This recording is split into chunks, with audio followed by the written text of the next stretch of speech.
ప్రజల కోసం పనిచేసే వ్యక్తి. అమ్మ ప్రభుత్వం ఉన్నా లేకపోయినా, పదవి ఉన్నా లేకపోయినా మీకోసం కష్టపడి పనిచేసే వ్యక్తి. ఎంతమందికి తెలిసింది? అందరికీ తెలుసు కదా.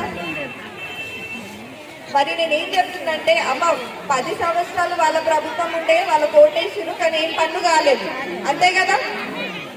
మరి ఇప్పుడు మన కాంగ్రెస్ ప్రభుత్వం వచ్చిందమ్మా, మీరు ఇచ్చిన కాంగ్రెస్ ప్రభుత్వం వచ్చింది. మరి ప్రభుత్వం మాట ఇచ్చినట్టు ఫ్రీ బస్ ఇచ్చిందమ్మా మహిళలకి. మా సన్న బియ్యం ఇచ్చిందా? గట్టి చెప్పాలి, ఎవరు చెప్తలేరు. వచ్చినా కూడా చెప్పకపోతే ఎట్లమ్మా? వచ్చినాయి కాబట్టి చెప్పాలి. వచ్చినాయా? అర్థమైతలేదు. అలా రేషన్ కార్డు ఇవ్వలేదు వాళ్ళు. మనం వచ్చిన తర్వాతనే మనం రేషన్ కార్డు చేపించి సన్న బియ్యం కూడా ఇవ్వడం జరిగింది కాంగ్రెస్ ప్రభుత్వం వచ్చిన తర్వాత కదా.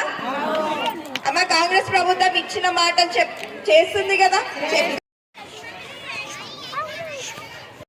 ఒకటి తర్వాత ఒకటి అవుతాయి.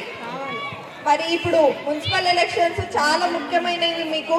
మరి మీ వార్డు అభివృద్ధి చెందాలంటే మీరు చెప్తున్నది ఇదంతా ఇండస్ట్రియల్ కింద వస్తుంది. ఎందుకంటే ఇండస్ట్రియల్ కింద వస్తే మీకు చాలా ఏమంటారు, మీకు గవర్నమెంట్ నుంచి లోన్స్, డ్రైనేజీలు కానీ, స్ట్రీట్ లైట్లు కానీ, ఇలాంటి అభివృద్ధి ఏమైనా సంబంధించి ఉన్నా కూడా చేపిద్దాం. ఎందుకంటే మన ప్రభుత్వం ఉంది, మన చేట్ల పని కాబట్టి. సంతోషం అమ్మ మీకు. అమ్మ ఇంకోటి, మీరు ఈడ స్కూల్ అడుగుతున్నారు పిల్లలకి, ఇంకా దూరం పోవాలని చిన్న చిన్న పిల్లలు